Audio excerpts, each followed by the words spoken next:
This video is owned and produced by Hello Kinetic, a channel to practice listening and reading English every day. Learn English through real books. Expand your vocabulary and be good at English. Chapter 43. Then something moved softly and Candy was standing at the end of the couch looking at me. He had his switch knife in his hand. He pressed the button and the blade shot out. He pressed the button and the blade went back into the handle. There was a sleek glitter in his eye. "Million de pardons, senor," he said. "I was wrong about you. She killed the boss. He stopped and the blade shot out again.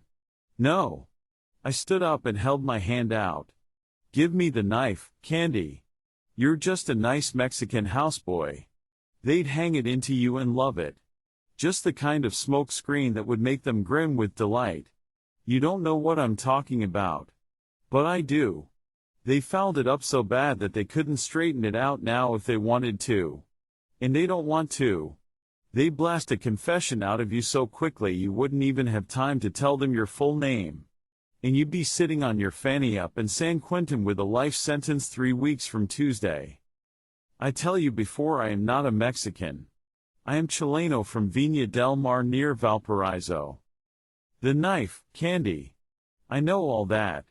You're free. You've got money saved. You've probably got 8 brothers and sisters. Back home. Be smart and go back where you came from. This job here is dead."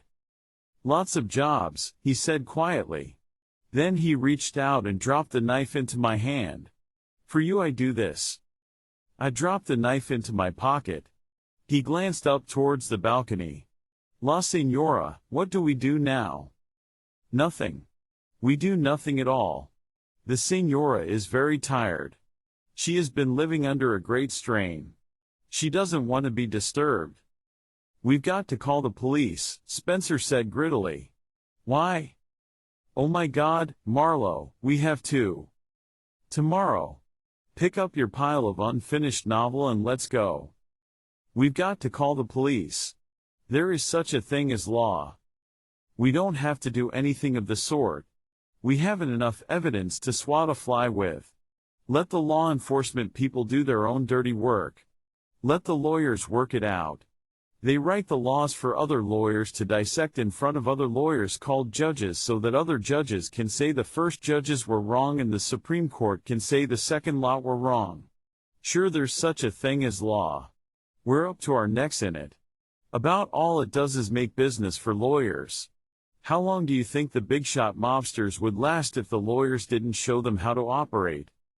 Spencer said angrily, "That has nothing to do with it. A man was killed in this house.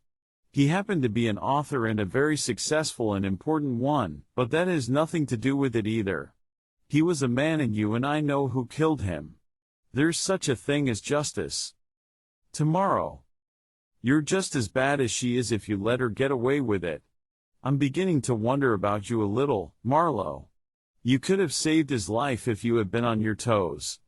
In a sense you let her get away with it. And for all I know this whole performance this afternoon has been just that, a performance." "That's right. A disguised love scene. You could see Eileen is crazy about me. When things quiet down we may get married. She ought to be pretty well fixed.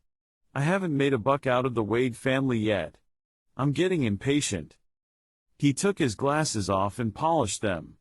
He wiped perspiration from the hollows under his eyes, replaced the glasses and looked at the floor. "I'm sorry," he said. "I've taken a pretty stiff punch this afternoon. It was bad enough to know Roger had killed himself. But this other version makes me feel degraded, just knowing about it." He looked up at me. "Can I trust you?" "To do what?" "The right thing, whatever it is." He reached down and picked up the pile of yellow script and tucked it under his arm. "No, forget it. I guess you know what you are doing. I'm a pretty good publisher but this is out of my line. I guess what I really am is just a goddamn stuffed shirt." He walked past me and Candy stepped out of his way, then went quickly to the front door and held it open. Spencer went out past him with a brief nod. I followed. I stopped beside Candy and looked into his dark shining eyes. "No tricks, amigo," I said. "The Signora is very tired," he said quietly. "She has gone to her room. She will not be disturbed." "I know nothing, Signor. No me acuerdo de nada, a sus órdenes, Signor." I took the knife out of my pocket and held it out to him. He smiled. "Nobody trusts me, but I trust you, Candy." "Lo mismo, Signor. Muchas gracias." Spencer was already in the car. I got in and started it and back down the driveway and drove him back to Beverly Hills. I let him out at the side entrance of the hotel. "I've been thinking all the way back," he said as he got out. "She must be a little insane. I guess they'd never convict her." "They won't even try," I said. "But she doesn't know that." He struggled with the batch of yellow paper under his arm, got it straightened out, and nodded to me. I watched him heave. "Open the door and go on in." I eased up on the brake and the old slid out from the white curb, and that was the last I saw of Howard Spencer. I got home late and tired and depressed. It was one of those nights when the air is heavy and the night noises seem muffled and far away. There was a high misty indifferent moon.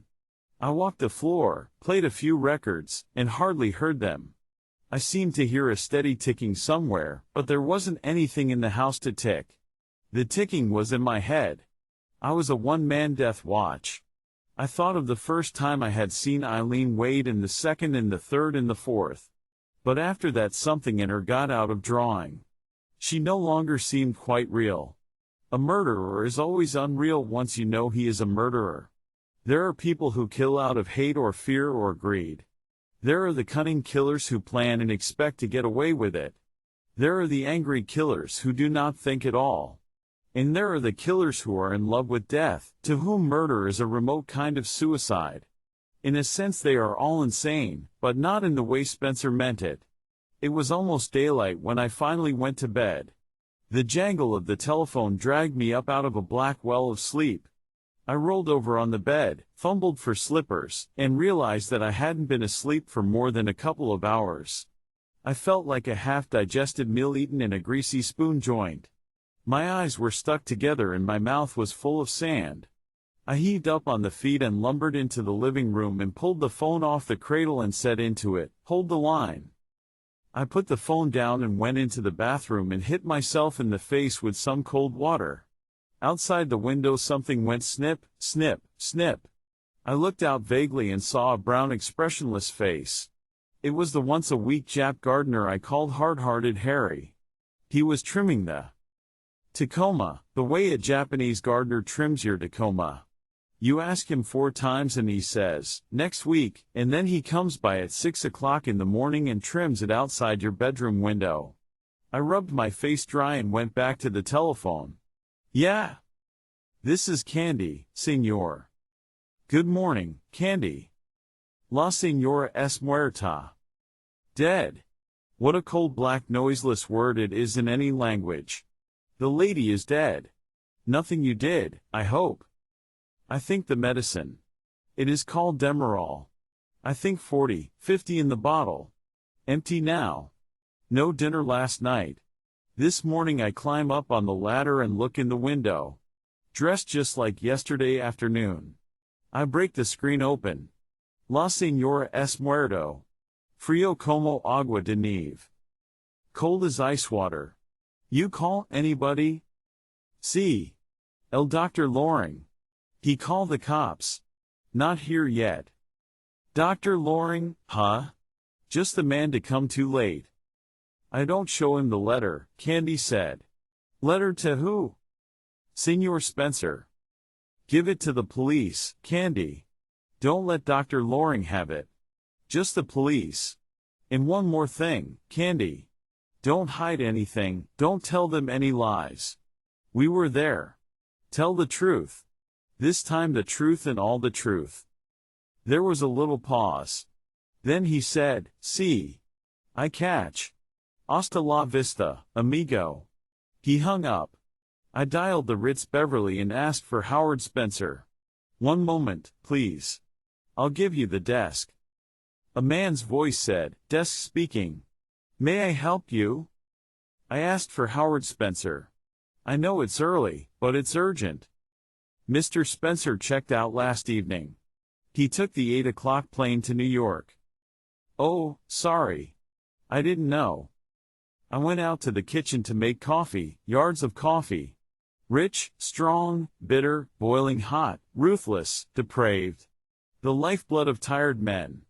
It was a couple of hours later that Bernie Oles called me. "Okay, wise guy," he said. "Get down here and suffer."